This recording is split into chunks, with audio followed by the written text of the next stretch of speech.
नमस्कार, मैं मोबिन नाज़रेत और स्वागत आपका हमारे चैनल मावली सफ़र मीडिया में। जैसे कि आपको पता है कि कल 26 जून है और मुंबई के तमाम युवा और विद्यार्थी जो मुंबई कॉन्स्टिट्यूंसी का चुनाव है पदवीधर का और टीचर कॉन्स्टिट्यूंसी का, उसके लिए वोट करने जाएंगे।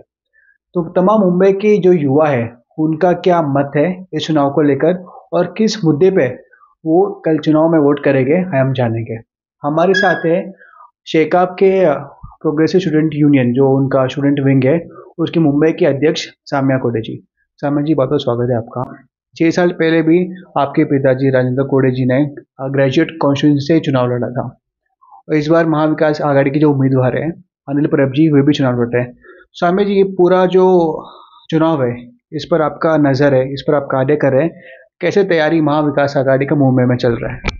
ये जो इलेक्शन है जो कल होने वाला है वो एमएलसी का यानी मेंबर ऑफ लेजिस्लेटिव काउंसिल का इलेक्शन होता है। जो हमारे महाराष्ट्र में दो हाउसेज है, लेजिस्लेटिव असेंबली और लेजिस्लेटिव काउंसिल। तो उसके जो मेंबर्स होते हैं वो भी दो तरीके के होते हैं, जो MLA member of legislative assembly और एमएलसी यानी मेंबर ऑफ लेजिस्लेटिव काउंसिल। तो ये अपर हाउस और लोअर हाउस, जैसे हमारा पार्लियामेंट में लोकसभा और राज्यसभा होता है सेंट्रल, तो हमारा फेडरल स्ट्रक्चर है। इसके लिए जो हमारे स्टेट्स है उसमें जो बड़े राज्य होते हैं जिनका पॉपुलेशन बहुत ज़्यादा होता है, जैसे महाराष्ट्र, उत्तर प्रदेश, कर्नाटक, ऐसे कुछ 7 राज्य है जिसमें 2 अपर हाउस और लोअर हाउस दोनों भी हाउसेस है। तो इसका इम्पोर्टेंस क्या होता है कि अपर हाउस कभी डिसॉल्व नहीं होता और इसमें जो चुन के जाते हैं लोग, एक तजुर्बा होने वाले लोग, किसी क्षेत्र में कुछ किए हुए लोग रहते हैं, वो अपर हाउस में रहते हैं। उनका टर्म रहता है वो 6 इयर्स का रहता है और अपर हाउस कभी डिसॉल्व नहीं होता।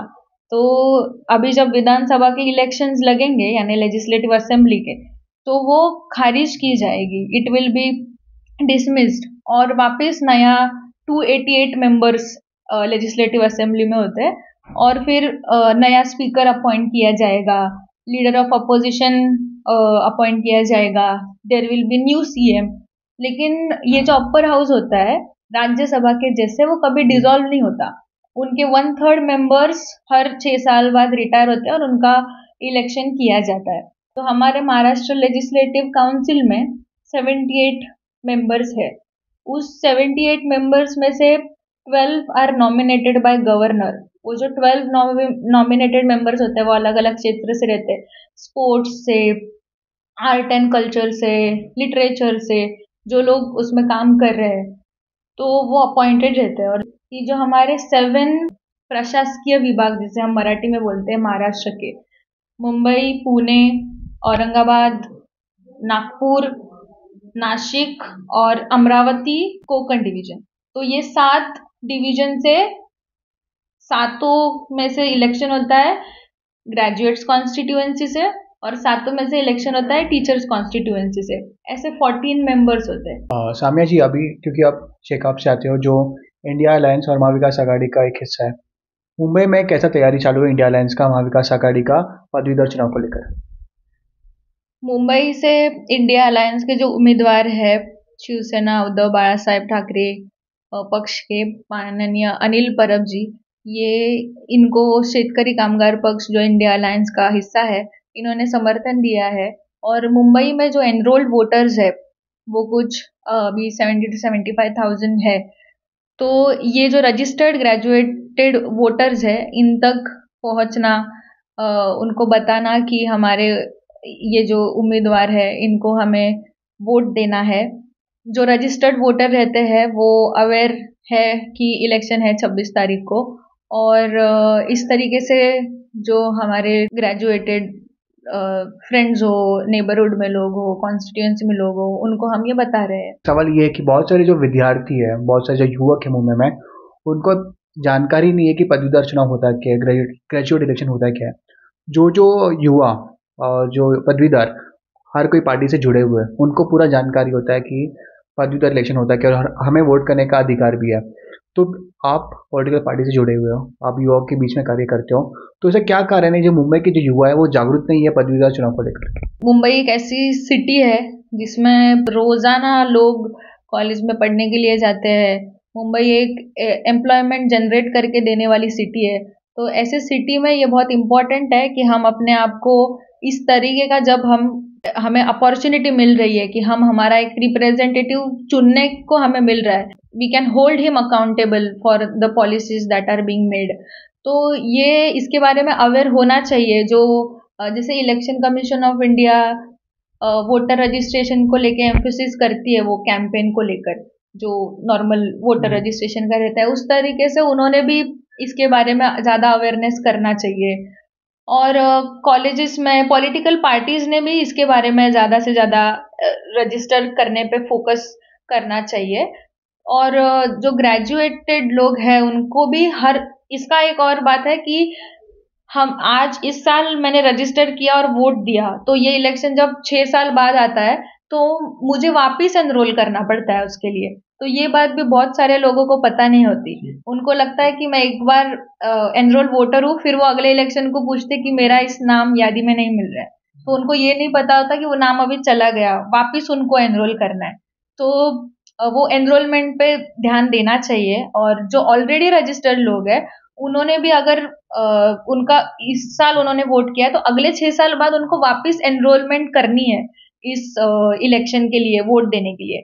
तो ये भी उनको पता होना जरूरी है। आखिर में आपका क्या संदेश, क्या सूचना रहेगा तमाम पदवीधर को, और कल जो मतदाता है वो कल वोट करने जाएंगे तो वो भी घर के बाहर निकले, क्योंकि कल का जो चुनाव है तो देश का जो युवा पीढ़ी है उसका एक मुख्य भूमिका अदा करते हैं हमारे जो नुमाइंदे हैं जो चुन के जाएंगे विधानसभा में, क्योंकि जो भी यूथ के प्रश्न है वो विधानसभा में वो उठाने वाले हैं। तो क्या सूचना रहेगा तमाम युवाओं को कल के लिए? सबसे पहले ये जब आपने अभी सवाल बोला तो मुझे एक स्टेटमेंट जो हमारे डेप्यूटी सीएम है उन्होंने किया था वो याद आया कि पीएचडी करून काय दिवे लावणार का। तो ऐसे जो लोग हैं, इन जो एजुकेशन का इम्पोर्टेंस समझते हैं क्या, और अगर वो काम करेंगे किसी पॉलिसी के ऊपर तो किस तरीके से करेंगे, ये हमें देखना चाहिए।